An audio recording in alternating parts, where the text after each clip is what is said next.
Seperti janji saya sebelum pada hari Natal, persis minggu depan, ya, karena Natal di Jakarta itu diberkati Tuhan, maka pemilik gedung minta lagi minggu depan Natalnya di tingkat yang ke-22.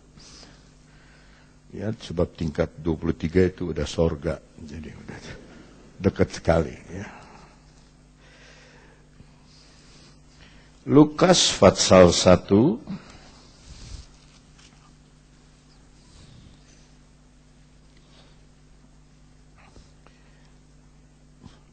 yang belum dapat jangan bilang apa-apa. Yang sudah dapat bilang haleluya. Ayat ke-46. Begini bunyinya. Lalu kata Maria, jiwaku memuliakan Tuhan. Sama-sama. Lalu kata Maria, jiwaku memuliakan Tuhan. Jiwa adalah tempat peperangan antara yang baik dan yang jahat. Maria tidak bilang, rohku memuliakan Tuhan, tapi jiwaku memuliakan Tuhan. Menurut Ibrani 4 ayat 12, ada beda antara roh dan jiwa. Firman Allah masuk memisahkan roh dan jiwa. Berarti roh bukan jiwa, jiwa bukan roh. Menurut Imam Mat, nyawa atau jiwa ada di dalam darah. Maka ketika jantung kita berdenyut, darah kita masih beredar, kita hidup. Tetapi kalau jantung kita berhenti, darah pun tak ada yang memompa, berhenti darah, nyawa pun hilang. Lalu Maria berkata, jiwaku memuliakan Tuhan. Dalam bahasa Yunani, kata memuliakan itu dipakai kata megaluno. Sama-sama. Megaluno. Persis ejaannya seperti bahasa Indonesia. Megaluno. Artinya megaluno itu memperbesar. Ya. Memperbesar, membesarkan, atau membanggakan. Menurut kamus Thayer berkata, megaluno berarti meninggikan. Perhatikan katanya Maria itu, jiwaku meninggikan Tuhan. Jiwaku mengangkat tinggi-tinggi, melebarkan namanya, membesarkan namanya Tuhan. Pernah Raja Daud dalam Mazmurnya berkata begini, hei jiwaku, dia ngomong sendiri sama jiwanya, mengapa kamu tertekan? Mengapa kamu berduka? Daud tahu jiwanya lagi susah. Mengapa kamu tertekan? Mengapa jiwamu itu tertekan? Orang kalau tertekan jiwanya itu mula-mula stres. Udah stres, batuk.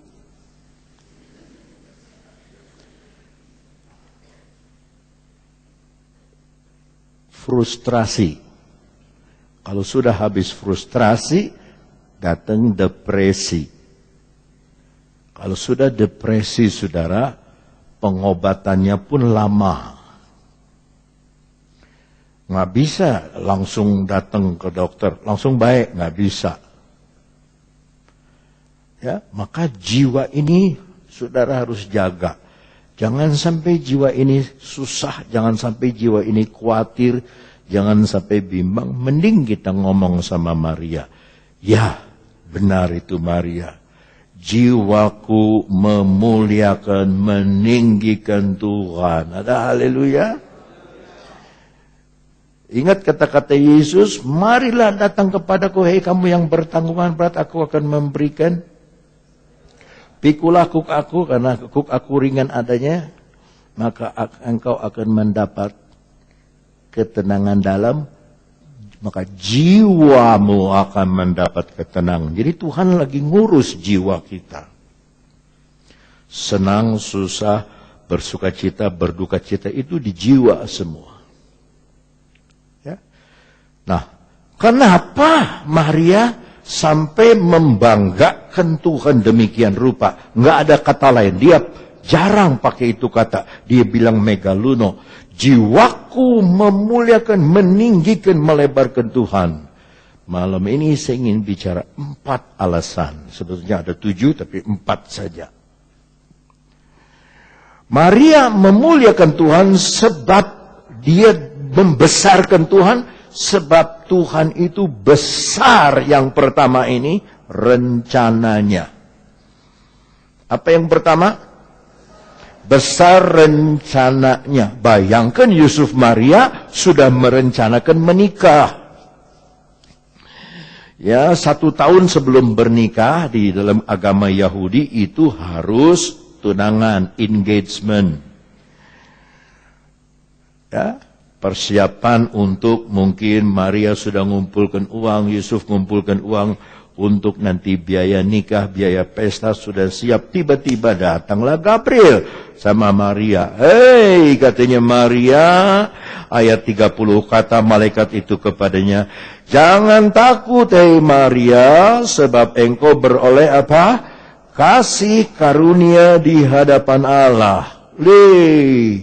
Jangan takut Maria, ya. Ayat 28 bilang itu, ketika malaikat itu masuk ke rumah Maria, ia berkata, salam.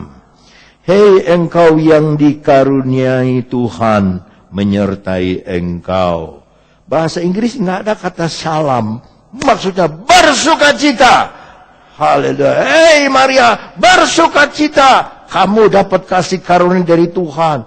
Takut dia terkejut. Belum pernah lihat malaikat. Belum pernah. Ada apa ini? Jangan takut, karena Tuhan memberi kepadamu anugerah yang besar, ya. Sesungguhnya engkau akan mengandung dan memperanakan seorang anak laki-laki. Otaknya jalan. Bagaimana saya bisa mengandung? Menikah saja belum. Masih jauh kawinnya 1 tahun lagi. Acaramu bukan acaraku. Justru ini kamu akan pegang sejarah pertama kali di dunia ada kelahiran dari perawan. Enggak akan ada lagi perawan melahirkan anak, ya, dan engkau tetap perawan. Bagaimana bisa jadi? Saya sudah bertunangan sama Yusuf, saya belum menikah, mana bisa saya hamil? Roh Kudus. Tiba-tiba acaranya Yusuf dan Maria kacau. Kacau. Diromak sama Tuhan. Maka Yesaya berkata, jalanmu bukan jalanku. Pikiranmu bukan pikiranku. Sama seperti tingginya langit dan bumi, begitulah jauhnya jaraknya pikiranmu dan pikiranku. Saya mau tanya sama saudara, saya mohon jawaban. Berapa jarak ke langit? Ada yang tahu? Ada yang tahu? Baru-baru ini ditemukan ya, bintang yang sebesar dunia. Mirip dengan bumi. Ada air. Bisa ditanami. Bisa didarati. Kemudian orang-orang Amerika berkata, itu mungkin rumah masa depan kita, manusia itu di sana. Sebab di bumi sudah 7 miliar terlalu penuh. Sebab di sana, cuman problemnya jauh ke sana. Untuk sampai ke sana pesawat Amerika harus memerlukan waktu 60 tahun. Bayangkan saya ke sana umur 3 tahun, pulang sekarang nih 63. Saya baru pulang dari sono. Bayangkan itu jarak itu jauhnya. Makanya kita jangan pakai rencana-rencana lah. Saya mau keluarga berencana. Anak udah 12 mau keluarga berencana. Janganlah. Biar rencana Tuhan yang jadi. Biar kehendak Tuhan yang jadi tiap hari. Tak ada sentosa sampai jadi kehendaknya. Serahkanlah dirimu dalam rencananya. Biar Tuhan lakukan kehendaknya. Om Rutem bilang, Yoyo tidak bisa datang penguburan tante. Dia dikubur kemarin. Saya mau datang, benar saya mau datang. Tapi pas tanggal 16, saya Natal hari Jumat itu di Bandung. Sudah janji jauh-jauh hari. Kenapa tuh tante teh meninggal teh cepat-cepat amat? Nanti atuh. Sesudah Natal begitu ya tahun baru. Ya kami undurkan sekarang. Sudahlah, Yoyo datang nanti saja bulan Januari. Tanggal 14. Kita akan bikin peringatan, kebaktian khusus. Aduh, saya udah janji di Malang. Di gereja Yusak Chong, tanggal 14-15, Sabtu Minggu. Kenapa tuh pilih itu ya? Pilih tanggalnya. Itu berarti bukan rencananya Tuhan. Amin. Rencana Tuhan saya ada di sini sekarang. Rencana Tuhan saya memberi makan kepada saudara. Maka hebatnya Tuhan itu dalam rencananya. Pengkhotbah 3 ayat 11 berkata, Dia membuat segala sesuatu indah pada waktunya. Pertama lihat jelek, tapi nanti indah pada waktunya.